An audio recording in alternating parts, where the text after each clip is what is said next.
If you guys are new to my channel, my name is Claire and I make beauty videos and also some lifestyle videos. Today's gonna be a little bit different though. Today I'm going to share my top 10 tips on planning your wedding. And I am in the thick of it right now. I've been engaged since March 2017. I'm getting married June 16th, 2018. So I hope you guys enjoy this video and let's go ahead and get right into it. To create a wedding planning timeline. Now, I feel like living in this day and age, it is so great to be planning your own wedding because of all the free resources online, like at theknot.com, also Weddingwire, and all these amazing great hosts that actually have planning tools on their websites, and even Pinterest. I think Pinterest has been my #1 online destination to help plan my wedding. So there's all these sorts of checklists, which you definitely want to get in touch with. That's kind of going to keep you in check on when you need to be having your things booked by. On a checklist, for example, it'll recommend for you at least a year out to be booking your venue, is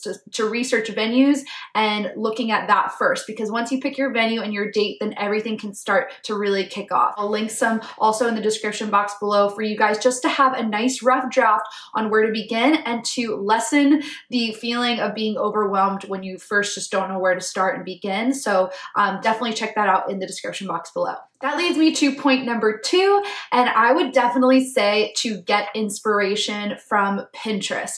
Now, I did not know what style wedding I wanted. I did not know what dress I wanted. I didn't know what colors. Maybe you know exactly what you want, which is great, which cuts out this part. But for me, I needed to be inspired. I needed to see things visually and just see what I was drawn to. So once I really browsed on Pinterest, I started creating boards. I created a board for the dresses I thought I would like, the colors I thought I would like, whether it was an indoor, outdoor wedding. I pinned a whole lot in the beginning and it didn't really make sense at all. But over time, I noticed I was starting to curate and figure out my style. What was I really drawn to? What really stood out to me? What kind of feel was I going for? And Pinterest is amazing for that. I'm sure a lot of you guys have it already. If you don't, I highly recommend it as a way to get inspiration for what you want. It's absolutely okay to not know what you want in the beginning. I think a lot of the fun part is actually figuring that out. My next tip is when booking vendors is going off word of mouth. Talking to friends and family who've been married, maybe in the city that you're getting married in, and hearing their experience with their vendors or friends of friends, and really just finding out, were they professional? Did they communicate with you well? Did they get back to you? Did they have a contract? You want to make sure that the person you're dealing with is going to actually hold up their end of the deal. I mean, it is your big day after all, and you want to be able to trust the person you're working with and to know that they're professional. So sometimes that's hard to see online because some of these wedding websites like Weddingwire, these vendors pay to be on there as well. It's a little bit harder to tell. So I definitely recommend doing your research, yes, but also asking friends and family on who they know about, who's professional, who they worked with that they highly recommend. Honestly, in-person testimonials go such a long way, and you want to be able to trust the person that you're hiring for your big day. It's a lot of money. It's investing in them for the next year or so, however long you're engaged, you're going to be in communication with them. And I highly recommend to be getting on the phone or FaceTiming or even meeting in person with these vendors. Now, you're not going to meet in person with all of them when you book them. Again, this is a lot of money and you want to make sure you're picking people who you feel very comfortable with and that are going to do the best job for you on your big day. The 4th tip was the hardest for me to do and still is to this day, but it's accepting help when it's offered. I've had so many aunts reach out and say, how can I help you? And at first I was like, I got this. And you just want to think you have it all and you have the reins on your wedding, and you will, and you do, but I think it's kind of amazing to also involve your bridal party or your family members. It's really, really special. At first, I didn't want to bother them with any sort of favors, but it actually really adds to the excitement to your wedding, and it also really does help alleviate any sort of stress. So I think delegating certain tasks to people who care about you, who also share your vision with you, and that you trust to be involved really helps a lot, and it's not a bad thing, especially if you're planning your own wedding. Don't be afraid to ask them to get in touch with a couple florists for you, or don't be afraid to ask them to help you with some wedding invitations. So I highly recommend taking help when it's offered from friends and family when you can.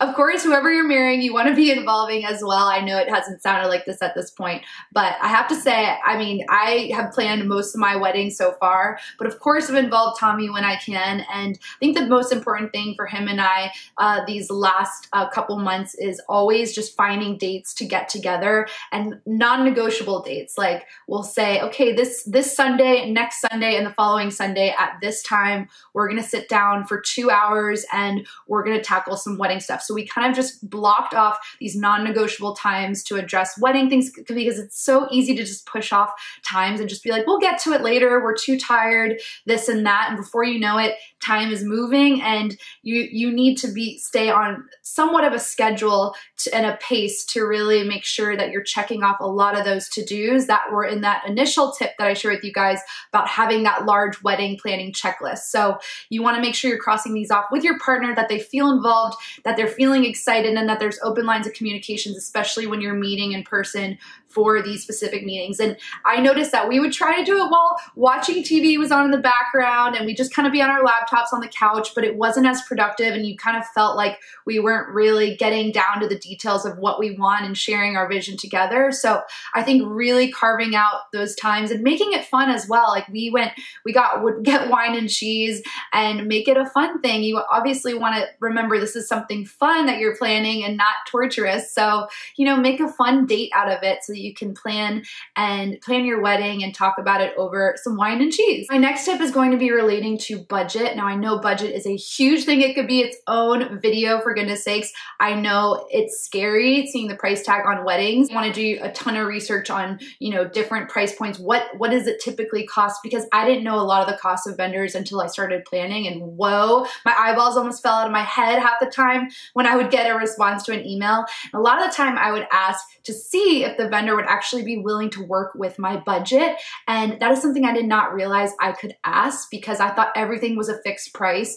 But actually asking a vendor, hey, this is actually what I have set aside for X, Y, or Z, and you can see if they'll work with you on that budget. And some people have been willing to go down to meet my needs and to be able to create a beautiful, whatever it is, to be able to provide for my wedding. It does not hurt to ask to see if people will be willing to work with your budget. And I'm going to add a bonus tip to this budget tip, is that also the less people you have, the less money that's going to be spent. That's just a fact. I know food is and alcohol is one of the biggest expenses for weddings. So the less people you have, if you can keep that number down and maybe not give everyone a +1, you can really keep that number down and not really blow out your budget, because wow, it really does add up fast. So keeping the number down is also a really cost-effective way to have a budget-friendly wedding. For the next tip, I would highly recommend having a backup plan if there's inclement weather conditions. So say there is going to be rain and your whole ceremony and reception is outside, you're gonna be a nervous Nelly for the next year. We almost were set on a certain venue, but it was all weather dependent. Like it would be perfect, but the weather would have to be perfect. And I had anxiety thinking about that for the next year. I didn't want to book a venue where I didn't have a backup plan. That would just make me nervous and I wouldn't be able to relax. And actually we pulled out of that idea of booking that venue because of that reason. And we went with a venue where there was an actual plan B, a legitimate plan B.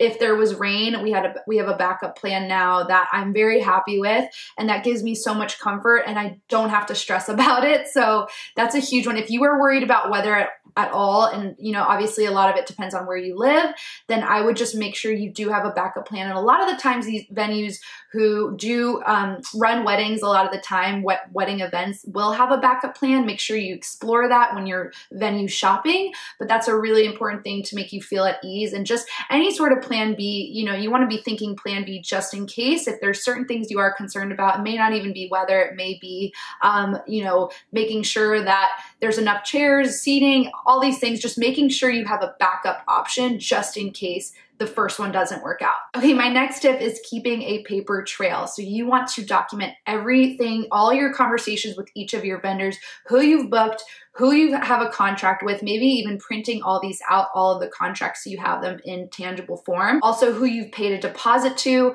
when your next payment installment is due, because a lot of the times vendors will have you pay in 3 steps. So it'll be, you know, in the first few months when you initially book them, then they'll have you book 30 days out. And then the final one is within a week or something. Each one looks different. So it's a lot to keep track of. So I would recommend keep a running document of who you've paid when and what remainder is due. And then also who you haven't booked yet. So maybe just categorizing each one. Florists still need to book. I know I need to book that still. And it's really hard to remember who you owe when, what, and all that good stuff. So highly recommend doing that as well. Next kind of ties into with when you're creating your vision board and getting inspiration is to keep your mind open. And I learned this quickly when I was trying on wedding dresses. For instance, I thought I had an idea of what I wanted. I almost said yes to a dress that I now see. I see the certain dress and I don't like it. It was so weird. I thought I knew what would work for me, but I got the best advice from someone and they said, try on every single style possible because you don't know what you're going to fall in love with. And that did happen for me. I was so against a certain style of dress, and after putting it on, I didn't want to take it off. And I ended up going with saying yes to a dress that I thought would look terrible on me and that I was just against from the beginning. And I ended up choosing that as my dress. So keep your mind open. Maybe you will like something that you don't realize. And especially if you find yourself revisiting it. I noticed I kept pulling up that dress because I couldn't stop thinking about it. A picture of me in the dress, I kept thinking about it for another month, and I knew that it was the one for me. So keeping your mind open, and that might be the case with your theme or with certain colors. I wouldn't just rule anything out.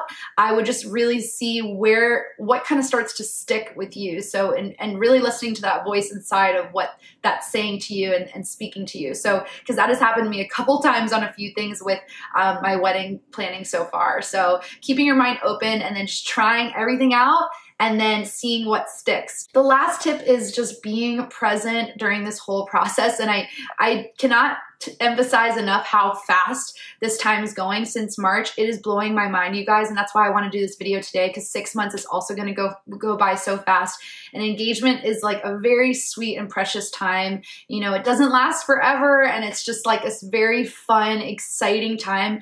And I think for me, especially these next 6 months, is to just really be present and just like, you know, just enjoy what has happened, what I've planned so far, what we've planned so far, and what we have to look forward to. And it's just really creating this most amazing day that you're going to be sharing with your closest family members and friends. It's so surreal to say that that's going to be happening and that you created it. Something really to be proud of and to share and to let your loved ones in on that and embrace this very sweet time that is very precious. So that is just my last tip for you guys. I hope you found this video helpful. If you want to see more wedding related videos, please let me know in the comment section below. I know this is a little bit all over the place. I try to make it as general as I can, but while still giving helpful advice. So I hope you guys did find this helpful. I really appreciate you guys being here as always. And I look forward to seeing you in the next video. Take care. Bye.